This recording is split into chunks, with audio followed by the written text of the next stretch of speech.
Fala aí, galerinha. Leviathan PSR2, já com o kit de gatilho instalado. O pecinho é alumínio, usinagem CNC, haste do gatilho. A braçadeira também é alumínio, ainda vai ser tudo anodizado, né?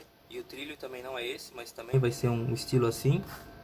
O gatilho ficou bem suave, manteve as regulagens aqui todas originais, igual original, né? Ficou bem top. Quem tiver interesse aí, eu vou deixar o contato.